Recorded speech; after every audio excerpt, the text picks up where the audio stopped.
नमस्कार, आप Bihar news today देख रहे हैं। मैं परमवीर सिंह। बिहार में सत्ता परिवर्तन के बाद क्या अब पुलिसिंग का व्याकरण भी बदल गया है? पिछले 24 घंटे के भीतर बिहार के दो कोने से दो बड़ी खबरें आई।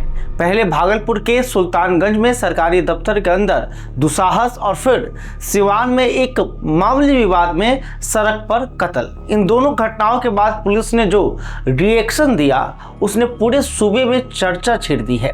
भागलपुर में इनकाउंटर और सिवान में 9 घंटे के भीतर हाफ इनकाउंटर। क्या यह मुख्यमंत्री सम्राट चौधरी का अपराधियों को सीधा अल्टीमेटम है? आज बात करेंगे इसी एक्शन रिएक्शन की और समझेंगे कि क्या बिहार वाकई मुंबई के उसी रास्ते पर है जहां तालियां तो खूब बजती है लेकिन अंजाम कुछ और होता है। इस सिलसिले की शुरुआत हुई भागलपुर के सुल्तानगंज से। 28-29 अप्रैल की वो तारीख जब नगर परिषद दफ्तर के अंदर घुसकर अपराधियों ने सिस्टम को चुनौती दी। कार्यकारी पदाधिकारी कृष्णभूषण कुमार की हत्या सिर्फ एक अफसर की हत्या नहीं थी, बल्कि यह संदेश था कि अपराधी बेखौफ हैं।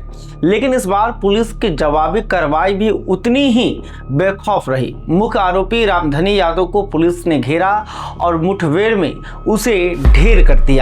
भागलपुर के इस फुल इनकाउंटर ने बता दिया कि नई सरकार में अब फाइलों से ज्यादा बंदूकें बोलेंगी।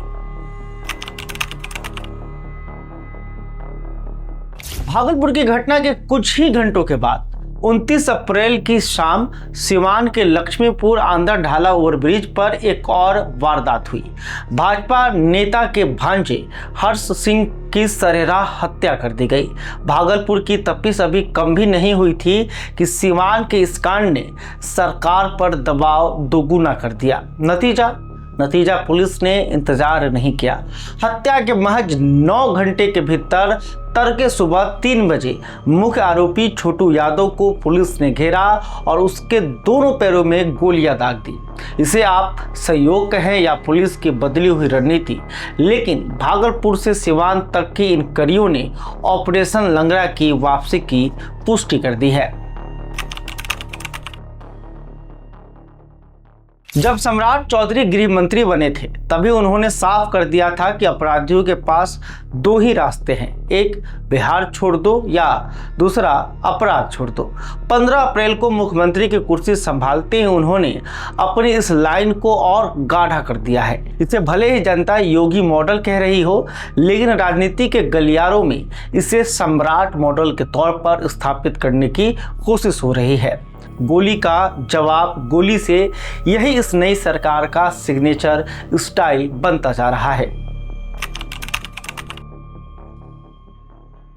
लेकिन रुकिए, क्या इनकाउंटर ही अंतिम समाधान है?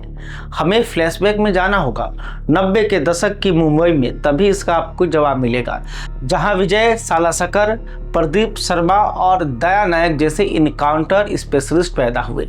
जनता ने तब भी तालियां बजाई थी, लगा था कि अपराध खत्म हो जाएगा। नतीजा क्या निकला? वही इनकाउंटर स्पेशलिस्ट बाद में उगाही, फर्जीवाड़े और यहां तक कि हत्या की साजिशों में खुद जेल चले गए। मुंबई का सबक सीधा है कि जब पुलिस को अदालत बनने की छूट मिलती है तो कानून की वर्दी पर दाग लगना तय है। इनकाउंटर एक अपराधी को खत्म करता है, लेकिन उस फैक्ट्री को नहीं जो अपराधी पैदा कर रही है। बिहार को आज हेडलाइंस की नहीं बल्कि कन्विक्शन यानी कि दोष सिद्धि की जरूरत है। इंटेलिजेंस, अपराध होने से पहले खबर क्यों नहीं मिली? कोर्ट, अपराधी जमानत पर बाहर आकर फिर कत्ल क्यों कर रहे हैं? विटनेस प्रोटेक्शन, गवाहों को डराया जाना कब बंद होगा? अगर इन 3 मोर्चों पर काम नहीं हुआ तो ये इनकाउंटर सिर्फ कुछ दिनों का पॉलिटिकल माइलेज बनकर रह जाएंगे। सम्राट चौधरी के पास मौका है बिहार की पुलिसिंग को आधुनिक बनाने का। इनकाउंटर से डर तो पैदा किया जा सकता है, लेकिन न्याय का शासन सिर्फ और सिर्फ कानून की प्रक्रिया से आता है। भागलपुर और सिवान की घटनाओं ने पुलिस को एक्शन में तो दिखाया है, लेकिन असली इम्तिहान तब होगा जब बिहार की सड़कों पर किसी मामूली विवाद में फिर कोई बंदूक न तने। आपको क्या लगता है, क्या इनकाउंटर ही बिहार का भविष्य है? अपनी राय कमेंट में जरूर दें। अगर यह वीडियो आपको अच्छी लगी तो इसे साझा करें और हमारे चैनल को सब्सक्राइब करें। बहुत बहुत धन्यवाद। वीडियो पसंद आए तो इसे लाइक और ज्यादा से ज्यादा शेयर करें। हमारे चैनल को सब्सक्राइब करना न भूलें ताकि आपको हर जरूरी खबर सबसे पहले मिल सके। अगर आप किसी खास विषय या मुद्दे पर वीडियो देखना चाहते हैं तो कमेंट करके जरूर बताएं। आपकी राय हमारे लिए बेहद अहम है।